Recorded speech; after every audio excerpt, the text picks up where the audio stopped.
When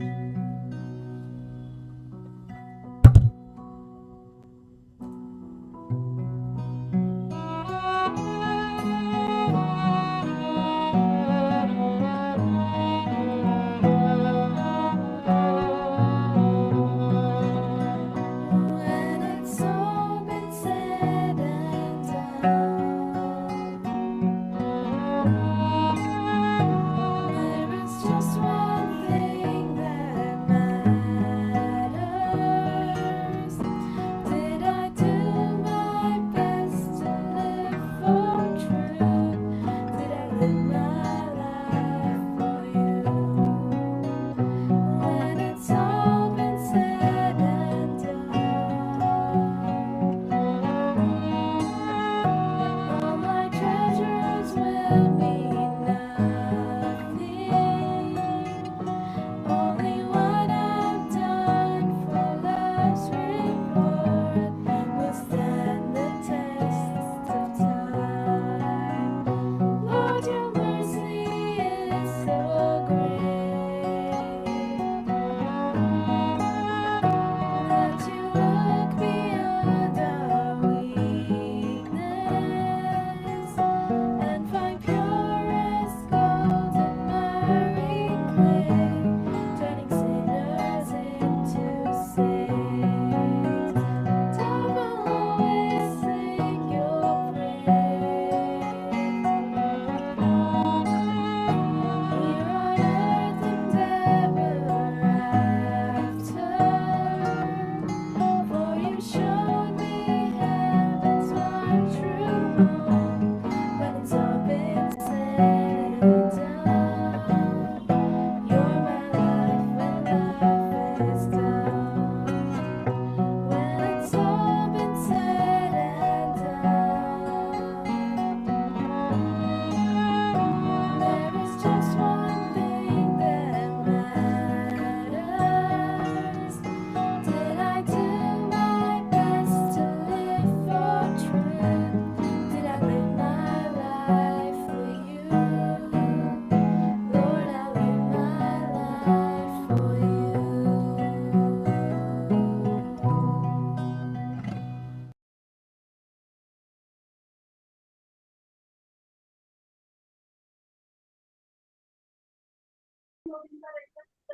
Hello everyone, myself Tabitha Poojari and I am from CFC Navi Mumbai. I really thank God for giving me this opportunity to share my testimony with you all. I was born and brought up in a Christian home, but as I grew up in a church where I was not taught about being born again, I often thought I'm a Christian because I was born in a Christian family. I knew God as my parents' God, as Paul's God, as Peter's God, but I never knew him as my God, my Father. I only knew him as a healer, the miracle worker. I never knew he gives grace too. In the year 2024, we as a family decided to join CFC Fellowship in Navi Mumbai. Through many months of prayers and hardship, we finally got confirmation to get out of our old church. But those months of prayer taught me to be completely dependent on the Lord. He assured me that He, my God, who is in heaven, has the perfect day, date, month, and a year allotted for us to join CFC. After I joined CFC in the month of December 2024, I gave my life to the Lord on a regular Sunday meeting where our elder was sharing or surrendering our lives, our everything on the altar. Silently, at that very moment, I gave my life to the Lord. Since then, my life has not been easy. In my spiritual life, in my health, everything. It was that time the Lord broke me, and I learned to trust on Him and lean not on my own understanding, according to Proverbs 3, verse 5 and 6. It was only through these experiences I learned not to look down on others. Even now, it has not been easy for me lately because most of the times I lose my faith in the Lord and become a fearful person. It was because my mind is not yet renewed, as commanded in Romans 12, verse 1 and 2. In the month of Jan 2026, I felt the need to get baptized. since I wanted to follow him and be his disciple. But the problem was I did not know what really baptism meant. Then I read Romans 6 and was touched by the verse from 1 to 7. I then understood what baptism meant. Baptism meant more than just public declaration of following the Lord. It meant that I would be buried with Jesus in his death, and all my sins were washed away, and that sin could not rule over me. Also, that I would be resurrected with Jesus. I was then assured that sin will have no control over me, since I have been died, buried, and resurrected with Jesus. Though I will be tempted, but the new man inside me have the power not to yield to the temptation. I prayed and got several confirmations to get baptized. And I got baptized on 23rd of May during a church camp. And I was assured that I am in the Lord's army. Though through these years of my life, I've always been an extrovert and would talk to almost everyone, whether it be a girl, a boy, or an old person. But recently, the Lord taught me through many elder brothers and sisters that I, a girl, should be a wall and not a door. Though the Lord has been teaching me all this, I often fail to follow because I have never asked Lord His help and tried to do everything on my own strength. The Lord helped me to see my baptism as an admission in the kindergarten. This little truth was always spoken by many elders in our church, but I failed to understand. But during my baptism day, he showed me finally that I was just beginning spiritual school and that I cannot jump to class 10th, but that I have to follow the footsteps of everyone who are ahead of me. I pray that the Lord help me walk this journey faithfully and run this race looking unto Jesus. Thank you.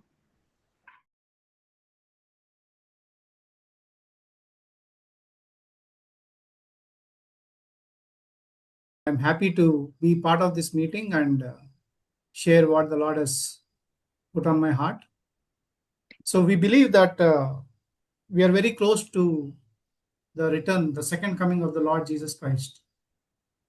And in relation to the second coming, the Lord has spoken certain parables in relation to the second coming in Matthew chapter 25. We see that. And we know this parable of the talents. It speaks about being faithful in relation to the gifts and the talents which God has given us. Because one day we have to stand before the judgment seat of Christ and give an account of ourselves. We read that in Romans 14 and verse 12. So all of us have to give an account of ourselves to the Lord Jesus Christ. And in 2 Corinthians 5 and verse 10, we read that we must all appear before the judgment seat of Christ, so that each one may be recompensed for his deeds in the body according to what he has done, whether good or bad. So we all have to stand before the judgment seat of the Lord, and the Lord will repay us according to what we have done while we were alive here on earth, whether it is good or bad. So in relation to this parable is very significant. In Matthew chapter 25 and verse 14 onwards, it's quite a big parable, almost 17 verses. So here we read that there was a man who was about to go on a journey, and he called his own slaves and entrusted his possessions to them. Verse 15, to one he gave 5 talents, to another 2, and to another 1, each according to his own ability, and he went on his journey. So Jesus told this parable soon after the parable of the wise and the foolish virgins. And that means the virgins, the wise and the foolish virgins, were supposed to do something while they were waiting for his return. And those who were faithful would be regarded as wise virgins, and those who were not faithful would be regarded as foolish virgins. The first thing we read is that these people, these slaves, it says that these were his own slaves. So these were just not some random people that he met on the street. These were his slaves, and they had an obligation to obey him. In the same way, those who are born again, we are called to be slaves of Christ. It says in Ephesians 6:6 that we are slaves of Christ and that we are bought with a price. So we are supposed to serve the Lord.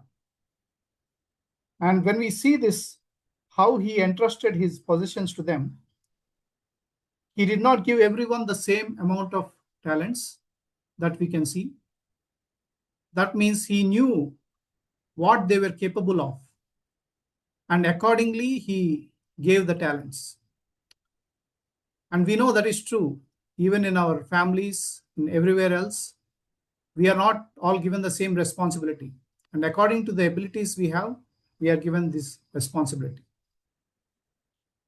And that's why we see that the master, he doesn't give everyone 5 talents. At the same time, he doesn't give everyone 1 talent. So 5, 2, and 1, that is the distribution. And one more thing here we have to notice, when Jesus told this parable, the word talent is not the same word as we understand it today. Today, talent means it's an ability or a skill. But in those days, talent was a measure of weight. So 1 talent was about 35 kgs, kilograms of silver. So that is approximately about 6,000 days of salary. That is 20 years of salary approximately. So what the master did was he gave them different amounts of money according to their ability to handle it. And we know that different people have different ability to handle money. But today the word talent means ability or gift. And the reason why it was interpreted this way is because people saw this and they thought of this more like an ability or a skill than money. So it can mean money, or it can mean skill or ability or any gift that God has given us. So here we see in verse 16, immediately the one who had received the 5 talents went and traded with them and gained 5 more talents. So we see the action of this slave. He did not waste any time. He justified the responsibility given by the master by immediately going and trading with them. We read in Ephesians 5:16 that the days are evil. And those are the days we are living in right now. And we should make use of every opportunity. And that is what this slave did. He knew that the days were evil and he made an effort. And he went and traded. See, many times it is not enough that we have gifts or talents. We have to employ them. We have to utilize them. So people who have less talents can be more effective if they utilize them or employ them. But the person who has more talents, if he doesn't utilize or employ them, he will not be as effective. And then in verse 17, we read about the one who received 2 talents and he went and gained 2 more. So here we see that the man with the 2 talents, he did not waste any time also. It says immediately he also went in the same manner. That means irrespective of the number of talents we have to work equally quickly and equally hard. If the man with 5 talents is faithful, he will gain 5 more talents. And if the man with 2 talents is equally faithful, he will gain 2 more. So that is what we realize from this parable. So the man with 2 talents cannot sit back and think that, well, I have only 2 talents, and so I don't have to work as hard as the man with 5 talents. No, that is not true. Even if you have 2 talents, you have to work hard as the man with the 5 talents. And if you do that, you will gain 2 more. But if you are unfaithful, you will have less than 2 or just 2. So it is important that we don't compare ourselves with those who have more talents than us. And we should not become envious of them. And at the same time, we should not become discouraged. So these are the 2 battles we have to fight. We should not be envious of others who have more talents or more visible talents. And at the same time, we should not be discouraged that we don't have a talent that is as visible or as effective as the others. So that is what we learn from this. And in verse 18, we read about the slave, the third slave, who received just 1 talent. And he went away and dug a hole in the ground and hid his master's money. This man, instead of immediately going and trading with them like the other 2, he went and dug a hole in the ground and hid this money. And here we see that talent means money. So here we see that this man took the approach that many of us are tempted to take.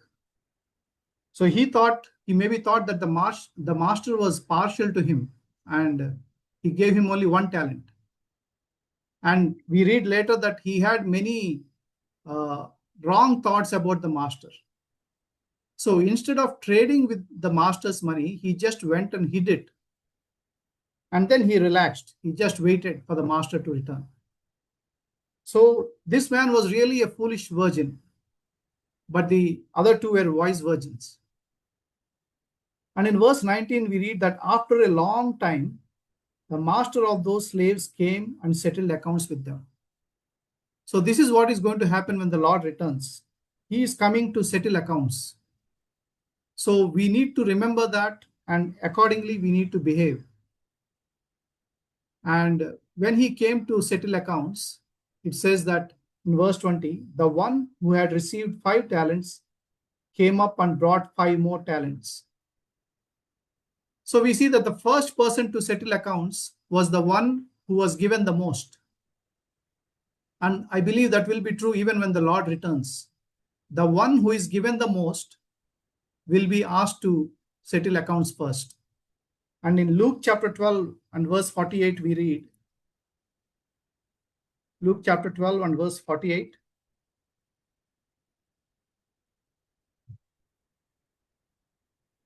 Everyone who has been given much, much will be required, and to whom they entrusted much, of him they will ask all the more.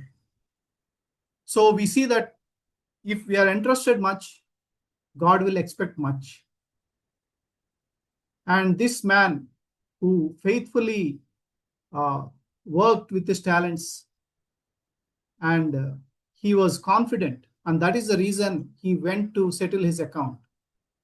He knew that he had nothing to be ashamed of. And he knew that the master would be happy with him, and he met the master's expectations. See, the master did not tell the slaves how much to earn with the talents. He didn't say the one with 5 talents should make 5 more talents, and the one with 2 talents should make 2 more talents. He did not set any expectations. But this man who made 5 more talents knew that he did a good job. And he knew that the master would be happy with him. In the same way, if we are faithful with our talents, we will also know that the Lord is happy with us. And we will not be ashamed when he comes. See, in 1 John 2:28, it speaks about some people who will be confident when the Lord returns, and those who will be shrinking back in shame when the Lord returns. So depending on our faithfulness, we will have the corresponding attitude. If we are faithful with what the Lord has given us, we will be confident when he returns. And if we are unfaithful, we will shrink back in shame. And here we see the master said to him, verse 21, "Well done, good and faithful slave. you were faithful with a few things. I will put you in charge of many things. And that is what the master will do one day. So because this slave was so faithful, he says that I will put you in charge of many things. So you are faithful with a few things. So look at that expression, few things. That means all that God gives us in this life, all the talents, abilities, money, opportunities, everything God gives us are only a few things compared to what He can give us later. But the important thing is we have to be faithful with the few things God has given to us in this life. And since this slave was faithful with the few things the master had given him, and the master says, I will put you in charge of many things. So the Lord has many things to give us, but on our part, we have to be faithful with the few things we are given. And in Luke 16, we read that those who are faithful with little will be faithful with much. So this slave, we can say that he got a promotion, because now he's saying, the master is saying, I will put you in charge. That means he will be in charge. He will not just be entrusted like he did before, but he will be in charge of many things. So that is what we have to remember. When the Lord returns, those who are faithful in their personal life, private life, and those who are faithful with their gifts will also reign with him, will rule with him. And in verse 22, we read about this second slave who came, the one with the two talents. He says, Master, you entrusted 2 talents to me. See, I have gained 2 more talents. And his master says in verse 23, well done, good and faithful slave. You were faithful with a few things. I will put you in charge of many things. Enter into the joy of your master. See, here we see that the second slave said the same words as the first slave. He was not ashamed that he could produce only 2. See, the first slave produced 5 more, but this man produced only 2 more. But he was not ashamed, because he knew that he had to work with only what was given to him. He knew his limits. And he also knew the master knew his limits. And he knew what the master expected of him, and he knew that he met that expectation. So he could come in to this master with the same confidence and boldness as the one with the 5 talents. So that is what we have to remember. It is not the number of talents that we have, but how faithful we are with what is given to us. And then we can confidently approach the Lord when he returns. And we see that the master also said the same thing to him as he said to the first slave. He said, good and faithful slave, you were faithful with few things, and I will put you in charge of many things. The same words he spoke to the first slave, he spoke to the second slave as well. So that is the commendation that we are to covet. Whether we have 1 talent or 10 talents, we want to get the same commendation from the master. And because the master was happy with these 2 slaves, he gave them both the same commendation. So whatever gift God has given us, we have to employ it in a way that the master is happy with us.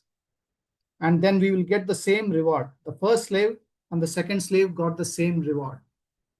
And the master was also joyful. He was happy with them.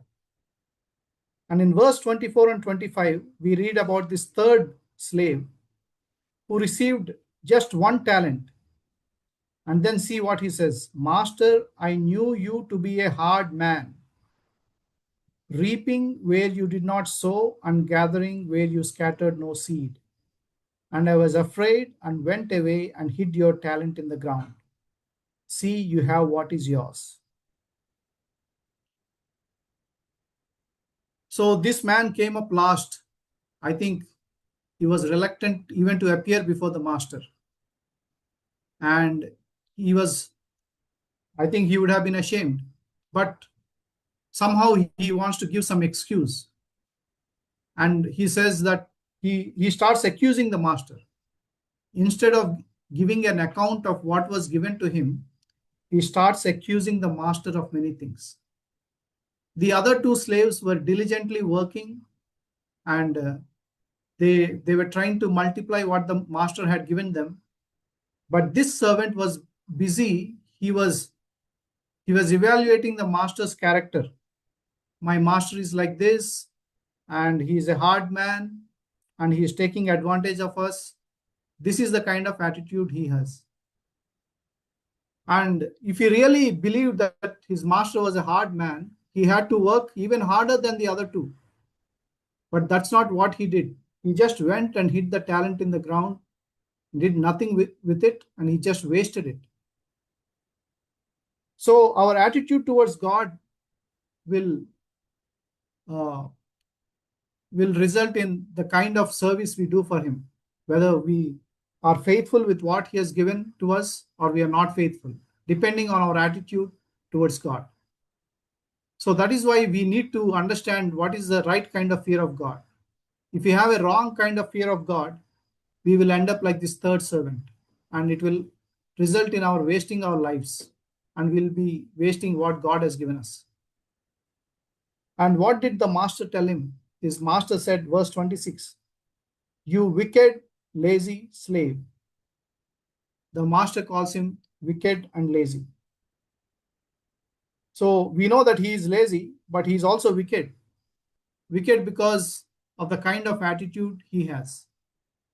In Hebrews, we read about the evil heart of unbelief. And that is the kind of heart this wicked slave had. He did not have the right understanding of his master's character. And maybe because he was naturally lazy, he was finding excuses for his laziness. So what we can learn from this is, even if we are given one talent, we need to be as faithful as the one with 5 talents. Otherwise, we'll end up wasting what the Lord has given us, whether it is a talent or an ability or money. Whatever the Lord has given us, he has a right to come and settle account with us. So that is the reason we should not be envious of others. Maybe this third slave was jealous of the other 2 slaves, and he did not have a good relationship with the master, and that is why he had a bad understanding of his master's character. And sometimes we too can fall into the same trap. If we don't know God, if we don't know his nature, we will end up like this third slave and think that the Lord is very hard and demanding. And then we will end up wasting what we have. And then the master said, "If you really believe that I am like that, why didn't you put my money in the bank? I would have received with interest."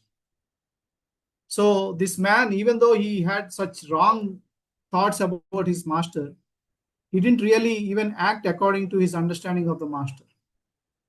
So that is the kind of that is what will happen to us if we don't believe in the Lord, in his goodness and in his love. So we must trust in God's wisdom. Whatever talent he gives us, or whatever ability he gives us, we should understand that he knows everything about us, and he's the one who has given us this talent or ability in accordance with his purpose for our lives. See, God's ultimate purpose for us is to make us like Jesus. And all the gifts he gives us, or talents, or money, or opportunities, or ministry, are also to make us to be conformed to the image of Jesus. And that is the reason why it is important for us to be faithful even in the use of our abilities. Because only when we use them faithfully, we can become more and more like Jesus. And we should not envy those who have other gifts or more visible gifts. And in verse 28, the master says, take away the talent from him and give it to the one who has the 10 talents. So this third slave, who was not happy with the 1 talent he was given, he was going to lose that 1 talent also.